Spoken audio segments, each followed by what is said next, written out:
Pilar Eyre, bienvenida a Atrapalibros, un placer volverte a ver. Encantada, muchas gracias por invitarme. Para hablar de tu libro que hace el número 23, Sí. de amor y de guerra. Mm. Muchos periodistas te solemos preguntar, ¿y cómo surge el libro? ¿No? Yo me voy a quedar con una pincelada que creo que has apuntado. El libro empezó en realidad cuando me hablaron de una miliciana comunista endurecida por 2 guerras que solo había tenido una debilidad: enamorarse de un señorito, entre comillas, como Román, tan guapo que parecía un artista de cine. Bueno, es que alguien que se llame Román tiene que ser guapo por fuerza, porque Román no es nombre de feo. Yo no he conocido un Román feo, o sea, que tiene que ser guapo por fuerza.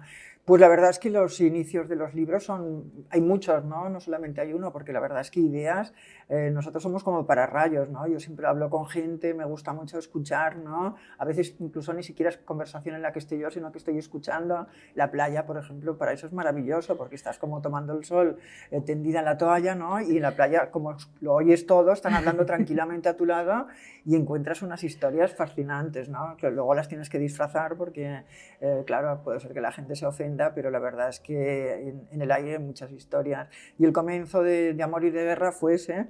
Luego fue también un amigo mío que me habló de su abuelo, que me dijo que su abuelo había cruzado la frontera en 1939, que había desaparecido, nunca habían sabido nada más de él. Era un chico recién casado, un estudiante de ingeniería, y luego al cabo de unos años lo habían localizado y no se había movido de 50 kilómetros de la frontera. O sea, había recorrido 50 kilómetros desde la frontera entre España y Francia y que no se había movido de ahí en todo el tiempo. Y cuando le preguntaron que por qué no había dado señales de vida, no contestaba, ¿no? Se encogía de hombros y no contestaba. Y cuando me lo contó mi amigo, yo digo, pues ahí también hay una historia. Sí, sí. Y Pilar, en los momentos más tremendos es cuando más necesitas enamorarte. Hombre, sí, la verdad es que pues, se sabe eso, ¿no? Que cuando hay algunas grandes catástrofes aumenta el número de nacimientos siempre, ¿no? Las bodas delante de funcionarios se aceleran. Yo recuerdo a los soldados americanos, ¿no? Que se iban a luchar a Europa, cómo se casaban, ¿no? Con una chica que a lo mejor acababan de conocer, ¿no?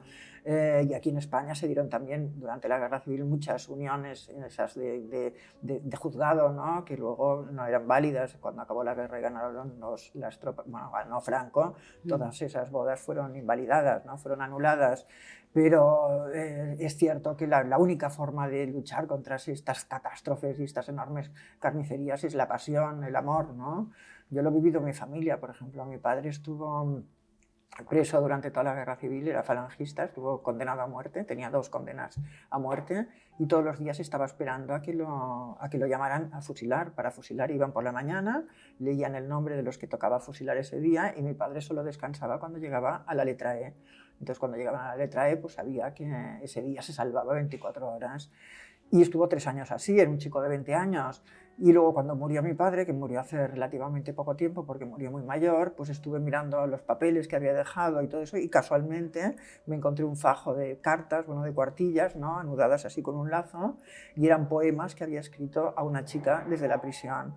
O sea que a pesar de que pensaba que lo iban a matar, que no sabía si iba a vivir más de 24 horas, se enamoró, tenía deseos carnales, era apasionado, romántico. O sea, y eso yo me di cuenta de que, claro, que esa pregunta que yo me había hecho durante tanto tiempo, ¿no? Cómo mi padre había podido aguantar eso, pues me di cuenta que lo había aguantado precisamente por el amor, ¿no? Y una máxima de tus personajes, Pilar, es que buscas personajes totalmente humanos, en situaciones, en este caso, extraordinarias también.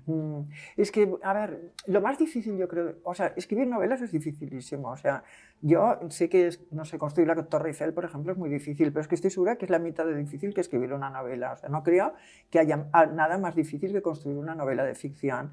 Pero creo que incluso dentro de la novela de ficción, lo más difícil de la novela de ficción es encontrar y describir buenos personajes. Tú que te dedicas a esto, ¿no? Al mundo de los libros, sabes que cuando los personajes están bien construidos, cuando son humanos, cuando tú te puedes identificar con ellos o los identificas con alguien, ¿no?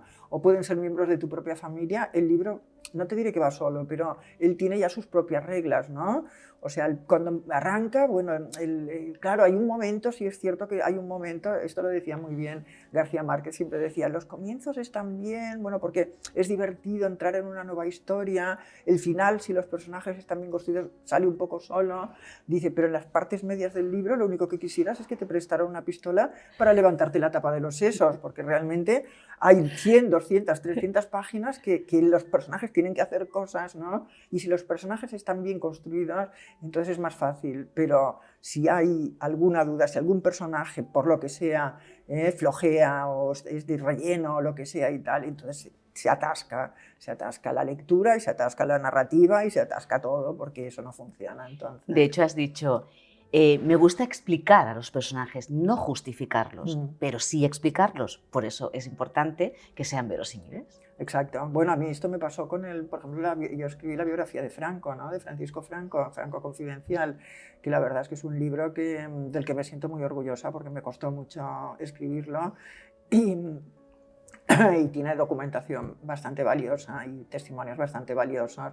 Pues yo me acuerdo que mis compañeros periodistas de izquierdas gallegos que habían estado presos durante el franquismo del BNG, bueno, súper con pelotes y todos, ¿no? Con la hoz y el martillo por algún sitio y tal, me decían, es que yo no quiero leer este libro porque hasta este hijo de puta me va a caer bien seguro.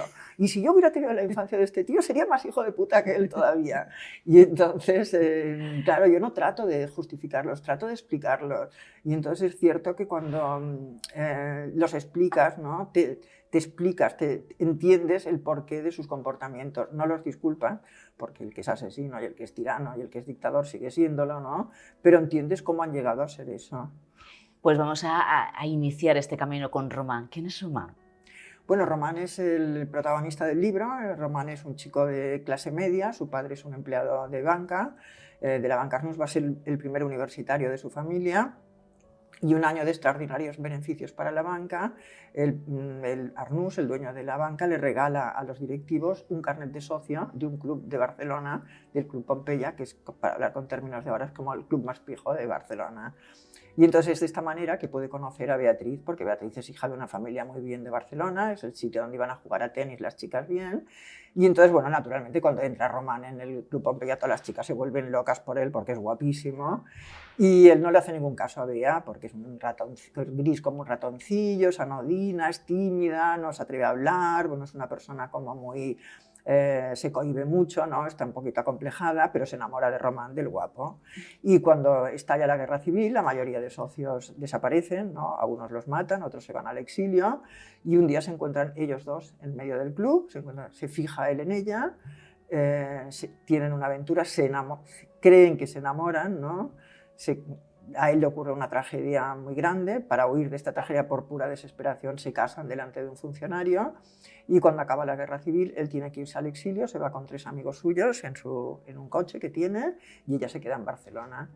Entonces el libro empieza precisamente con los 4 amigos yéndose en un cochecillo destartalado por la costa, ¿no? Que tú al principio te parece que son unos amigos, unos chicos jóvenes que están pasándolo bien porque hablan de chicas, hablan de los helados, de lo que hacían cuando eran pequeños y todo eso y tal, y hasta el cabo de unas páginas no te das cuenta que en realidad eso es la retirada, se están yendo al exilio, ¿no? Estamos en el mes de febrero de 1939 y cuando crucen la frontera lo mejor de sus vidas habrá quedado a sus espaldas para siempre. Y a partir de ahí es cuando empieza la vida, ¿no? Una vida distinta para ellos. Claro, vida Beatriz se queda aquí. Beatriz se queda en Barcelona y entonces la guerra también sirve, ¿no? Es curioso porque también es un poco un libro de segundas oportunidades, ¿no? Ella seguramente si no hubiera sido por la guerra pues hubiera casado con un señor bien, hubieran tenido hijos, hubiera sido una señora de su casa y nunca hubiera hecho nada. Pero al casarse con un rojo y estar embarazada y tener un hijo de un rojo, eso la obliga pues, a estudiar una carrera, a ser una de las primeras abogados, porque ella decía abogados, con despacho en Barcelona y a tener una vida totalmente distinta de para la que estaba predestinada. Y Román en Francia, por su parte, también se vuelve a enamorar, ¿no? De Teresa, vive una historia de amor, forma parte de la resistencia también y al final todo converge porque él puede volver a España, se dicta un indulto en 1947 por el que los exiliados que no tengan las manos manchadas de sangre puedan volver a España, y ahí es cuando cristaliza un poco toda la trama, todas las tramas de la novela.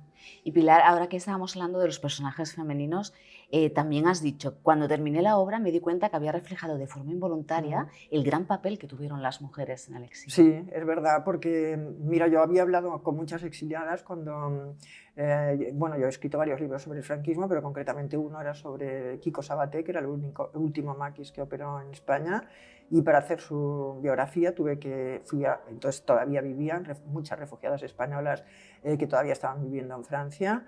Me recorrí pues, Toulouse, todos los lugares del exilio, los memoriales de guerra de Francia, me fui a Ámsterdam a consultar los archivos de la CNT. Bueno, estuve trabajando mucho este tema y yo hablaba con las mujeres exiliadas y bueno, primero me hablaban de la enfermedad del desarraigo. Llevaban 50 años viviendo en Francia y todavía tenían esta enfermedad. Decían, es que nosotros no hemos podido cerrar los ojos de nuestros padres, no podemos depositar unas flores en su tumba, nuestros hijos están hartos de oírnos hablar de España y nosotros somos españoles. Dicen, nos hemos tenido que ir como si solamente ellos fueran los españoles y nosotros no. Y nuestros hijos están hartos, ellos se llaman Martínez, se llaman García, se llaman Pérez, no quieren saber nada de España. Dice, moriremos lejos. Y luego me contaban las condiciones de su exilio. Ellas a lo mejor habían estado mandando batallones en España, habían mandado equipos, habían estado en el frente, y luego en Francia tenían que fregar suelos, tenían que cuidar viejos, tenían que planchar, ¿no? Y para mantener a sus familias, el marido a lo mejor estaba conspirando en el bar, ¿no? Y ella, para mantener a los hijos, tenía que estar trabajando 12 horas diarias.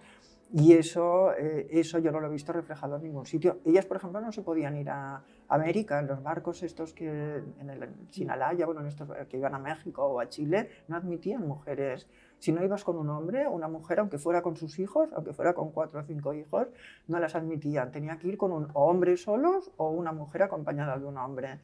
O sea, han estado siempre discriminadas. Federica Montseny, que había sido ministra de Sanidad, sobrevivía a base de escribiendo novelitas rosas. O sea, y mantenía a toda su familia, a sus hijos y a su marido, a Germinal Esgleat. O sea, que realmente este papel de la mujer, tanto en el frente como en el exilio y también en la resistencia, porque también Teresa estuvo en la resistencia. Hay muchos secretos también en esta novela. Sí, hay muchos secretos, sí, muchas dobles vidas y muchos secretos, porque lo sabía en esa época. Porque para sobrevivir se tenía que mentir y se tenía que falsificar y tenías que ponerte nombres que no eran y hacerte pasar por personas que no eran. Y así ocurre en el libro. Así nos lo pasamos también bien y aprendemos, ¿no? Aparte, el libro podríamos decir que es un homenaje a esos exiliados también que estábamos comentando. Bueno, yo no me lo he planteado como un homenaje, porque la verdad es que yo quería hacer una novela de amor y de guerra. O sea, cuando mis editoras me preguntaban ¿qué estás escribiendo?, yo decía, pues una novela de amor y de guerra. O sea, quería quería explicar unas historias, explicarlas además de una forma que tocaran el corazón de las personas, ¿no? A mí me gusta emocionar, ¿no? Me gusta conmover, no sé, luego mucha gente me dice, pues yo he aprendido mucho con tus libros también. Me encanta que me lo digan, pero mi intención precisamente es que la gente se dé cuenta del alcance de todos esos hechos a través de las personas, ¿no? Cómo influyen en las personas, en la vida cotidiana de las personas. Entonces, bueno, no sé, yo realmente intento en mis libros, pues sobre todo, robar el corazón del lector, esto es lo que más me gusta, y bueno, no sé. Y, ¿sabes? Cuando leí el título, digo, Amor y guerra. Digo, lamentablemente la coyuntura de hoy en día, la guerra la tenemos muy presente. ¿Qué similitudes podríamos decir en la guerra de entonces con las guerras de ahora? Bueno, pues la verdad es que, claro, esto es una pregunta que es muy difícil de contestar porque todo está muy dicho de una forma mucho mejor de lo que lo puedo decir yo, porque yo no soy teórica, no soy politóloga, o sea, no soy teórica de estos temas, pero yo lo que veo es que Es que a mí cuando me dicen las luces y las sombras, todos los partidos tienen sus luces y sus sombras, yo digo, no, bueno, es que para mí está clarísimo que las sombras son los que están arriba, son los que programan estas carnicerías inmensas en las que van generaciones enteras de jóvenes a la muerte, y ellos están en sus despachos y generalmente se mueren de viejos, o sea, ni siquiera están ahí en el frente. Entonces, todos esos que mueven los hilos económicos, los hilos políticos, estratégicos, el comercio de armas, yo qué sé, todo eso, para mí, esos son los grandes culpables, y lamentablemente tienes la impresión de que esto sigue siendo así, y que fue así en la Guerra de las Galias y que será así siempre, ¿no? Que no aprendemos. O sea, tenemos una guerra en Europa, o sea que yo cuando veo ¿qué saben estos pobres rusos que los matan familias? El otro día salió una madre que le había matado a los 4 hijos en Ucrania, 4 chicos de 20 a 25 años, se había quedado sin hijos, o sea, era huérfana de hijos, o sea, no sé qué razonamiento hay, o sea, ¿cómo se puede decir que es por la humanidad cuando se está matando a las personas? A mí estas ideologías no me interesan, las ideologías que no tienen en el centro la vida humana, para mí son una basura, o sea, que no me interesan. De hecho, tú has comentado, y si algo he aprendido en todos estos años, es que resulta falso ese mantra que se esgrime siempre, esa mentira injuriosa de que en los dos bandos hubo héroes y villanos. Exacto, sí, sí. Para mí está clarísimo que los héroes son las víctimas siempre y los villanos son esos señores en las sombras que a lo mejor ni siquiera sabes sus nombres, ¿no? Pero que están ahí moviendo los hilos de todo. Pues muchísimas gracias, Pilar, Bueno, por este libro, con pues, el que disfrutamos y con el que aprendemos también, bueno, sin duda. pues te lo agradezco mucho, de verdad. Gracias.